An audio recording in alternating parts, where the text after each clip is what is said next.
South ఇండియాలోనే అతి తక్కువ ధరలకే రత్నాలందించే ఏకైక సంస్థ 6JVR. సార్ ఫస్ట్ ఈ గొడవలు పోలింగ్ అయిపోయింది. ఎప్పుడు ఈ రేంజ్లో మనం ఈ గొడవలు చూడలేదు. పోలింగ్ అయిపోయి ఇన్ని రోజులు అవుతున్నా కూడా రోజు వీళ్ళని వాళ్ళు కామెంట్ చేసుకోవడం వస్తుంది. వైసీపీ వాళ్ళు పారిపోయారంటూ టీడీపీ వాళ్ళు పారిపోయారంటూ వైసీపీ వాళ్ళు. ఈ రేంజ్లో ఇప్పటికీ కొన్ని ప్రాంతాల్లో 144 సెక్షన్ నడుస్తుందంటే దీనికి ఎవరాజ్యం పోసినట్టు? దీనికి ఇంత కారణాలు ఏంటి అసలు? అంటే రెండు కారణాలు ఉంటాయి. ఒకటి, ఈ కాలంలో రెండు పార్టీల మధ్య ఒక అసహజమైనటువంటి వైరం, రాజకీయ శత్రుత్వం కాకుండా రాజకీయంగా ఒక ఎనిమిగా చూసుకునే వాతావరణం గత 5-10 ఏళ్ళుగా చూస్తున్నాం రెండు పార్టీల మధ్య. కాబట్టి ఎలక్షన్ అనేది ఎమోషనల్ గా ఉంటుంది, పవర్ తో సంబంధించి కొంత భావోద్వేగాలకు అవకాశం ఇచ్చింది. దానికి తోడు పోలీస్ యంత్రాంగం యొక్క వైఫల్యం అనేది నేను స్పష్టంగా చెప్పగలను.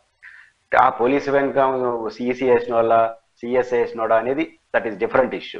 అది రెండు పార్టీలు. నేను ఎందుకంటే నేను పల్నాడు, అనంతపురం, తాడిపత్రి, తిరుపతి, చంద్రగిరి వీటిలో అన్నిట్లో నేను స్వయంగా చూడలేదు. కానీ తిరుపతి చంద్రగిరి నియోజకవర్గం వరకు నాకు స్పష్టంగా అవగాహన ఉంది. ఎందుకంటే నేను చంద్రగిరి నియోజకవర్గ ఓటర్ను కూడా. ఇక్కడ సంబంధించి తిరుపతిలో ఉంటాను, చంద్రగిరి ఓటర్ని. ఇక్కడ ఒక్క కేస్ స్టడీ చూద్దాం. చంద్రగిరికి సంబంధించి ఎమోషనల్ గా రెండు పార్టీల మధ్య ఎమోషనల్ పొలిటికల్ కనెక్షన్ ఉంటాయి. ఎందుకంటే ఈ నియోజకవర్గం ఎవరు ఆధిపత్యం వచ్చి రెండు పార్టీలకి తీవ్రమైన లాయల్టీతో కలిగినటువంటి క్యాడర్ ఉంటుంది. ఒక చిన్న ఘటన జరిగిన అది గ్రామాలు అందుకుంటుంది.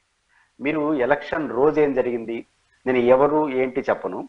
ఒక అభ్యర్థి, ఒక పార్టీకి సంబంధించిన అభ్యర్థి కొంత వ్యవహరించిన తీరు వల్ల కావచ్చు, కారణాలు ఏవైనా, ఇంకొక పార్టీకి సంబంధించిన నాయకుడి యొక్క ఇల్లును కాల్చేసినారు.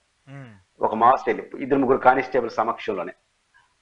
ఆ కాల్ చేసినప్పుడు సహజంగా ఇంకొక ప్రత్యర్థి పార్టీ అభ్యర్థి తన కారులో అక్కడికి వెళ్ళాడు, ఆ గ్రామానికి కాలుస్తుండగానే. ఈ ప్రత్యర్థి కారుని గాలి చేసినారు. అభ్యర్థిని కిందకు దింపేసి కారుని గాలి చేసినారు. ఇది ఎన్నికల రోజు జరిగింది. యాజ్ అ మీరైనా నేనైనా పోలీసు వెంటనే ఏం ఆలోచించాలి? ఇంత తీవ్రమైన గొడవ రెండు కాల్చుకునే స్థాయికి, అంటే ఇల్లు గాలి చేయడం, కూల్ చేయడం, అభ్యర్థి యొక్క కారు గాలి చేయడం వరకు వెళ్తే రియాక్షన్స్ ఉంటాయని కామన్ సెన్స్ ఉన్నాడు ఎవరైనా గుర్తుపడతాడు. తర్వాత రియాక్షన్స్ ఉంటాయని. దట్టు తిరుపతి ఏదైతే పోలింగ్ ఈ సామగ్రిని పెట్టున్నారో పద్మావతి మహిళా యూనివర్సిటీ, దాని చుట్టూ ఉంటుంది చంద్రగిరి నియోజకవర్గం. కాబట్టి సహజంగా అక్కడికి అభ్యర్థులు వస్తూ పోతుంటారు కదా పోలింగ్ కేంద్ర స్ట్రాంగ్ రూమ్ కి. అక్కడ అటాకింగ్ చేసుకునే అవకాశం ఉంటుందని గెస్ చేయాలి కదా. గెస్ చేసినప్పుడు ఏం చేయాలి? 20 hours టైం ఉంది.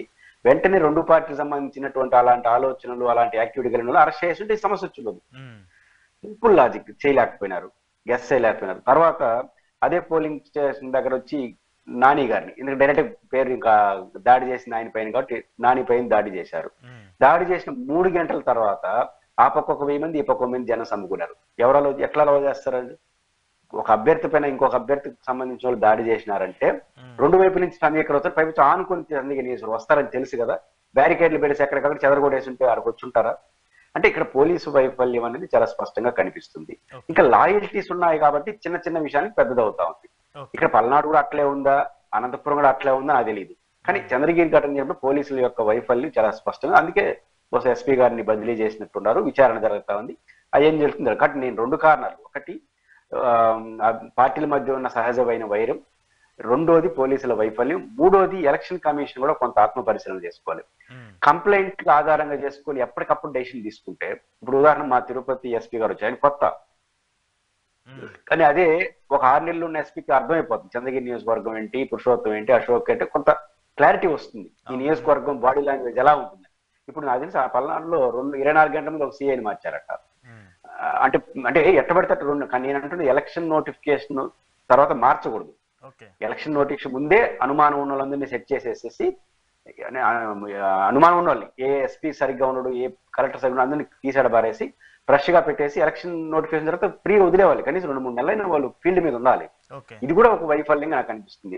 ఎలక్షన్ కమిషన్ అడావుడిగా తీసుకున్న నిర్ణయాలు, పోలీసుల వైఫల్యం, రాజకీయ పార్టీల మధ్య ఉన్న సహజమైనటువంటి ధోరణి కారణంగా ఇట్లాంటివి రిఫ్లెక్ట్ అవుతాయని